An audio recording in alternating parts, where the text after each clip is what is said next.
Hey folks, welcome back to another episode of Straight Talk Whiskey. I'm Nick, here with you as always, and thanks for joining us for episode number 81.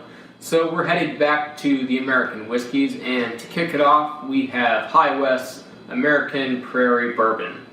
So, High West, they're an excellent company who is all about transparency, making really great whiskey. And a little there, getting a little excited.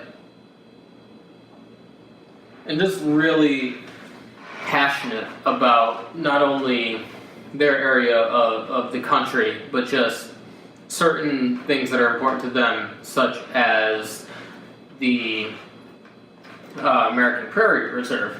So what High West has done is they said that they will donate 10% of all of their after-tax profits to this American Prairie Reserve. Let me just make sure that I've got the name right.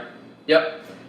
American Prairie Reserve in the northeastern part of Montana. So they have one of the largest expanses of, wildlife preserves in the country, in the lower 48. So High West has done their part to donate a really substantial amount of their profits from this bourbon to that, and that's definitely good on them. So we have obviously some source whiskey from them. They say if you go to their website, I'm not sure if it's on this bottle or not. Quite possibly could be. There's a lot of reading to be done here, but it's sourced from MGP. It's a mix of straight bourbons. What does that mean? It means it's aged at least 2 years in New American Oak barrels, bourbon, at least 51% corn. With the High West American Prairie Bourbon, they are using a mix from MGP of 75% corn, 21% rye, and 4% malted barley. And those whiskeys are aged anywhere from 2 to 13 years. And because there's that mix there, I know they say that it's at least 2 years old, but aging requirements, if it's under 4 years old, they would have to say what that age was. So that gets a little weird there with aging, but they say that it's anywhere from 2 to 13 years. What else do we have with this bottle? Oh, it says bottled by High West Distillery. Notice that they're not trying to use any fancy language saying produced by High West Distillery or any of that jargon that really tends to lead people off into thinking, oh yeah, they produced it, and they go and tell other people, yeah, they produced it, and come to find out, no, they're sourcing it and they're just bottling it. So I like that right on the bottle, not in really tiny print or anything like that, but just right there, readable, right on the bottle, that it's bottled by them. You have a batch number for those people who are crazy about that. You got 16,212 and 46% ABV, and it doesn't stop there. The fun keeps going. When you look on the back, under this little message from the founder, Dave Perkins, it says, not chill filtered. That's good. No coloring or flavoring added. Well, we know, that's good that they say it, but I believe with American whiskey bourbon, it would be a flavored spirit had they had added coloring or any flavoring to it. It's weird how it gets into the laws, and I'm not 100% confident on this, but the way I understand it is that if this is being produced specifically to go outside of the country, that doesn't have to conform to those requirements of the no coloring or filtering added to it. But if it's being sold in the United States, you cannot add any colorant or flavoring to it and still, call it a bourbon. We could get into talking about Canada's laws on what they can add to their whiskey, but that is just, that'll make you sad. So we won't talk about that right now. I haven't done a Canadian whiskey in a while. I need to get back over here to that side of the whiskey universe. But anyway, back to the task at hand. So now that we know what we've got in the glass, or in the bottle rather, let's see what we got in the glass.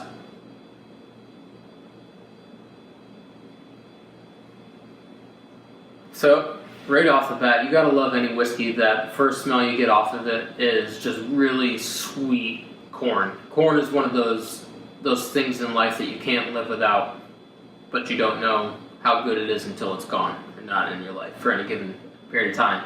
Just some fresh corn, grill that thing up, open fire on the grill, throw it in a pan, whatever you want to do to it. Corn is one of the most beautiful things in the world to me.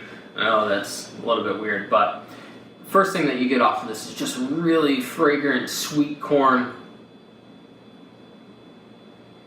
Those staple bourbon notes of the sweet caramel, the vanilla, the cinnamon.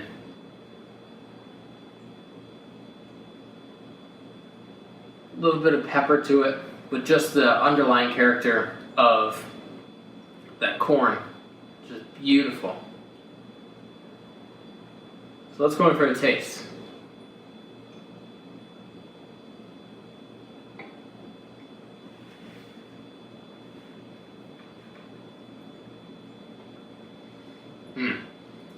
It's like you're a little kid and you're sitting down after a baseball game or something like that, and grandma just slaps a nice big bowl of steaming hot corn for you. That's never happened to me, and it's probably never happened to you. But just imagine it. It's a lovely, lovely thought. But just beautiful, sweet corn coming off of there.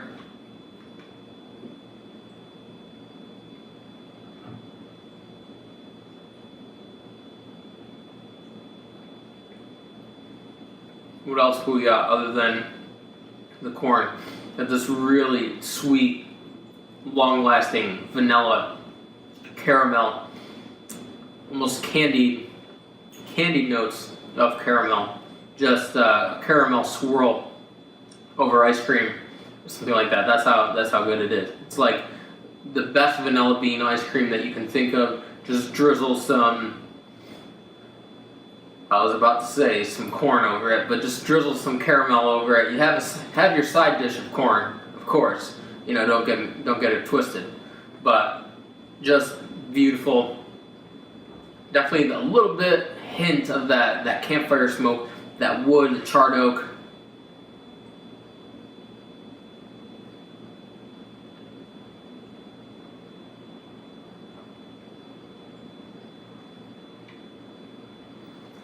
Now, if you look up the flavoring notes for this by the distiller, you'll get in the finish, they'll suggest a hint of candied apple. Candied apple, caramel apple, whatever the hell it is. I'm not getting that so much. Maybe you'll pick up on that. But I always like to see after I've tasted it before. As you can see, I've had a couple glasses of this just because it's so good. And once I cracked into it, I had to review it quick before the bottle was gone. But it's always nice to go in and see what the tasting notes are after you've already tasted it and drawn up your own conclusions, to either see how close you are or just see how far off you are from somebody else. It doesn't make it any less valid or whatever about your own tasting. It's your own experience and that sort of thing. I just think it's interesting to look that up. But in the finish,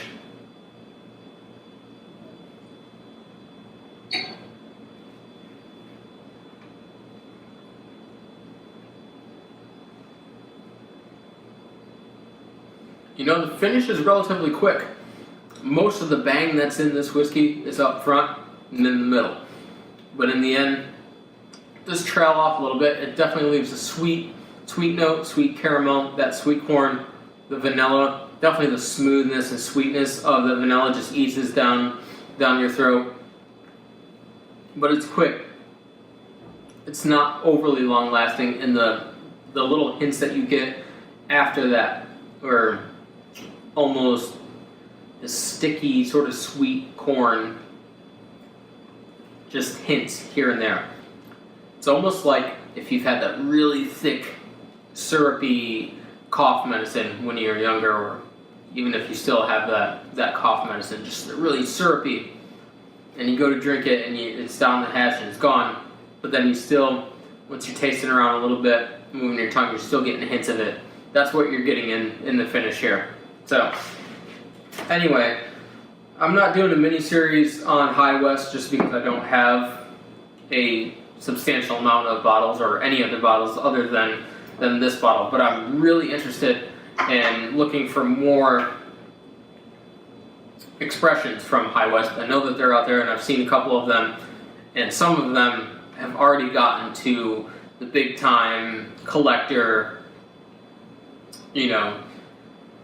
secondary market status, even, where people are looking out for these. Campfire is one of them. They have the Rendezvous Rye. They have a bunch of other ones, and I feel like they're going to come out with more stuff if I don't get on the ball and start reviewing these and start getting some of them. So, for episode number 81, we're going to give it a 92 out of 100. Why? Mostly because, obviously it's a good bourbon. It's a great bourbon. But you have to pair that in with all of just the forthcoming with all of this, the transparency with everything. We know that it's bottled by High West. If you look it up just even briefly, you'll know that they say right out in front that they're getting their whiskeys from MGP. I don't see it on here now that I'm looking at it, but it definitely is on their site, easily to find. No coloring, non-chill filtered, already says it on there. You get this little thing that's got, oh yeah, it does have this included in here. Just the different awards, I'll tell you that it's won. Rendezvous Rye, like I said, Campfire Double Rye, forgot about that. And a little bit about it. Utah's first legal distillery since 1870. Well, got that outlaw spirit to it. And you got a nice little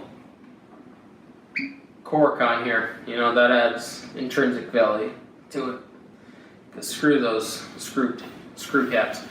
So, anyway, 92 out of 100, not too shabby. If you're going to drink responsibly, as always. And I hope you're enjoying a great whiskey of your own right now as you're watching this, if practical. And we'll see you next time.